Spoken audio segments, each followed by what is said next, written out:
Assalamualaikum warahmatullahi wabarakatuh. Halo semuanya, perkenalkan, saya Poppy Amelia, Prodi Ilmu Administrasi Negara, Fakultas Ilmu Sosial dan Ilmu Politik, Universitas Palangkaraya. Teman-teman, di sini saya akan menjelaskan apa itu hakikat paragraf. Yang pertama, pengertian paragraf. Di dalam sebuah tulisan atau karangan, biasanya terdapat bagian yang agak menjorok ke dalam. Bagian yang secara fisik sudah tampak dengan nyata karena adanya tanda menjorok itu disebut paragraf. Paragraf merupakan miniatur dari suatu karangan, dan juga paragraf merupakan inti penuangan buah pikiran dalam sebuah karangan yang didukung oleh himpunan kalimat yang saling berhubungan untuk membentuk sebuah gagasan. Ada juga fungsi paragraf.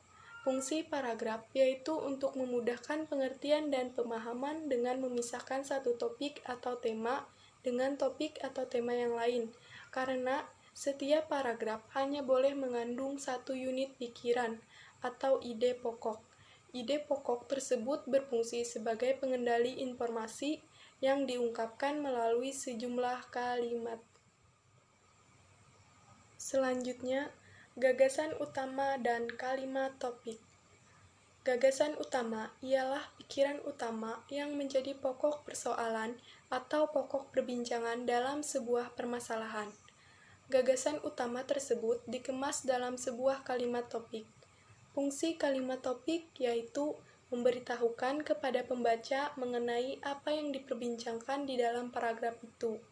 Bagi penulis, kalimat topik berfungsi sebagai pengendali atau pengontrol terhadap permasalahan yang akan dibicarakan. Dalam pembuatan paragraf, gagasan utama yang dituangkan dalam kalimat topik dapat diletakkan pada bagian awal dan akhir, di tengah, atau dapat pula menyebar ke seluruh bagian paragraf. Secara umum, paragraf yang efektif mempunyai ciri-ciri, yaitu 1. Mengandung satu gagasan utama yang dijelaskan dengan beberapa pikiran penjelas. 2. Pikiran penjelas yang betul-betul mendukung gagasan utama. 3. Gagasan utama dan penjelas yang dikemas dalam kalimat yang lugas dan efektif. 4. Kalimat yang satu berkait serasi dengan kalimat yang lain dalam sebuah paragraf. Struktur paragraf. Seperti yang telah diuraikan pada bagian sebelumnya, bahwa dalam membuat paragraf, kalimat topik harus dikembangkan dengan kalimat-kalimat penjelas. Kalimat-kalimat penjelas tersebut berfungsi mendukung, menjelaskan atau mengembangkan kalimat topik. Pengembangan kalimat topik dengan kalimat-kalimat penjelas tersebut membentuk suatu bangunan atau struktur paragraf. Struktur paragraf yang hierarkis tersebut antara lain adalah 1. Kalimat topik, kalimat pengembang langsung. 2. Kalimat topik, kalimat pengembang langsung, kalimat pengembang tak langsung. 3. Kalimat pengembang langsung, kalimat topik. 4. Kalimat pengembang tak langsung, kalimat pengembang langsung, kalimat topik. Paragraf yang baik mempunyai rambu-rambu yang meliputi kesatuan, kepaduan, kelengkapan, atau ketuntasan, keruntutan, dan konsistensi.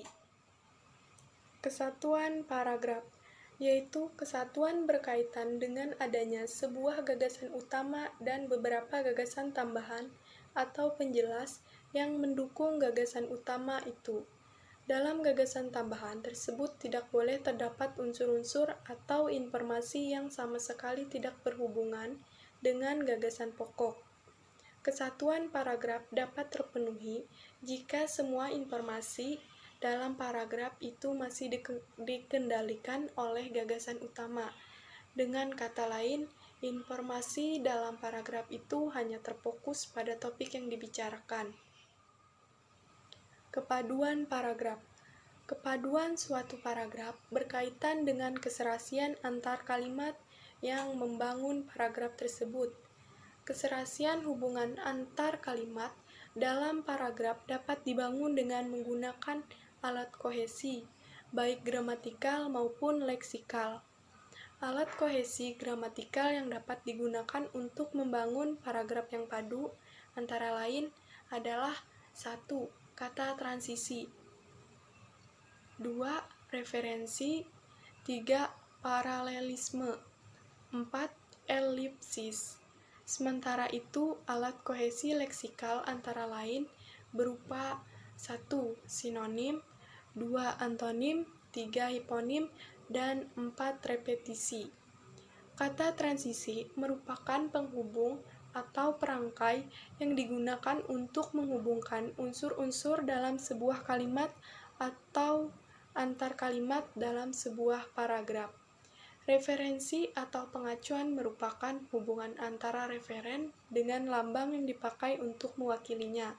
Dengan kata lain, referensi merupakan unsur luar bahasa yang ditunjukkan oleh unsur bahasa. Misalnya, benda yang disebut rumah adalah referen dari kata rumah. Substitusi. Substitusi atau penyulihan adalah penggantian konstituen dengan menggunakan kata yang maknanya sama sekali berbeda dengan kata yang diacunya. Penyulihan itu merupakan salah satu cara untuk membangun kepaduan paragraf dengan cara mengganti suatu unsur dengan unsur lain yang acuannya tetap sama dalam hubungan antar bentuk kata atau bentuk lain yang lebih besar daripada kata, seperti frasa atau klausa. Elipsis atau pelesapan merupakan pelesapan unsur bahasa yang maknanya telah diketahui sebelumnya.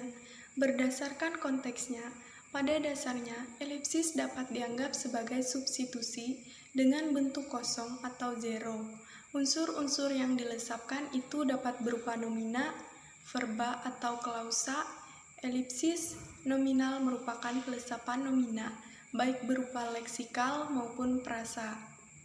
Sinonim. Kesinoniman berarti bahwa dua butir leksikal memiliki makna yang hampir sama atau mirip. Sinonim dapat juga dikatakan sebagai ungkapan, baik berupa kata, frasa, maupun kalimat, yang maknanya kurang lebih sama dengan makna ungkapan lain. Jika suatu kata yang bersinonim tidak mempunyai makna yang persis sama, kesamaannya terletak pada kandungan informasinya. Antonim. Antonim adalah oposisi makna dalam pasangan leksikal yang dapat dijenjangkan. Secara umum, antonim memiliki ciri-ciri sebagai berikut. A. Antonim penuh dengan kejenjangan. B. Anggota tingkat pasangan menunjukkan beberapa ciri peubah seperti kepanjangan, kecepatan, ketelitian, dan sebagainya. Untuk menyatakan agak atau lebih dan sangat, anggota pasangan yang bergerak dalam pertentangan arah, panjang skala memperlihatkan tingkat ciri peubah yang relevan. Keantoniman dapat dibagi lagi menjadi 5. 1. Oposisi mutlak. 2. Oposisi kutub. 3. Oposisi relasional. 4. Oposisi hierarki. 5. Oposisi majemuk. Hiponim. Kehiponiman adalah hubungan yang terjadi antara kelas yang umum dan subkelasnya.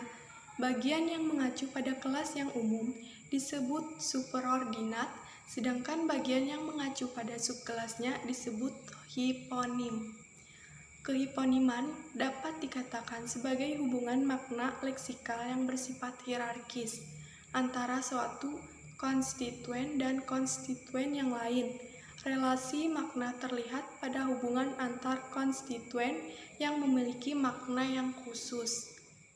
Kemeroniman. Kemeroniman merupakan konsep yang mengacu pada hubungan bagian seluruh seperti hubungan antara pohon, akar, batang, dahan, dan ranting. Pohon memiliki makna hubungan keseluruhan, sedangkan pohon dan dahan memiliki makna hubungan bagian. Kata pohon dan batang merupakan kemeronim yang merupakan bagian dari leksem pohon. Dengan demikian, meronim adalah hubungan makna yang terjadi antara bagian-bagian sesuatu dan sesuatu itu sendiri secara keseluruhan. Repetisi atau perulangan adalah penyebutan kembali suatu unit leksikal yang sama yang telah disebut sebelumnya. Perulangan dapat berupa perulangan kata, frasa, atau klausa. Di samping itu, terdapat juga perulangan sebagian dan perulangan seluruhnya. Dalam perulangan itu, kemungkinan yang diulang adalah nomina atau verba atau kategori kata lainnya. Kelengkapan atau ketuntasan merupakan salah satu syarat paragraf yang baik. Aspek kelengkapan ini terpenuhi jika semua informasi yang diperlukan untuk mendukung atau menjelaskan gagasan utama sudah tercakup. Hal ini berarti bahwa gagasan utama dalam paragraf harus dikembangkan sesuai dengan informasi yang diperlukan dan dituntut oleh gagasan utama. Dengan begitu, pembaca akan memperoleh informasi secara utuh. Keruntutan. Sebuah paragraf dikatakan runtut jika uraian informasi disajikan secara urut. Tidak ada informasi yang melompat-lompat sehingga pembaca lebih mudah mengikuti jalan pikiran penulis. Keruntutan paragraf ditampilkan melalui hubungan formalitas di antara kalimat yang membentuk paragraf. Hubungan formalitas tersebut menunjukkan pola urutan penyajian informasi. Konsistensi. Sudut pandang adalah cara penulis menempatkan diri dalam karangannya. Dengan kata lain, sudut pandang dapat diartikan sebagai cara penulis atau pengarang menempatkan dirinya terhadap cerita atau karangan, atau dari sudut mana penulis memandang ceritanya. Sudut pandang ini dalam suatu karangan bisa berupa perspektif yang hendak dibangun penulis. Itulah tadi penjelasan saya mengenai hakikat paragraf. Kurang dan lebihnya saya mohon maaf. Wabillahi taufiq wal hidayah. Assalamualaikum warahmatullahi wabarakatuh. Dadah.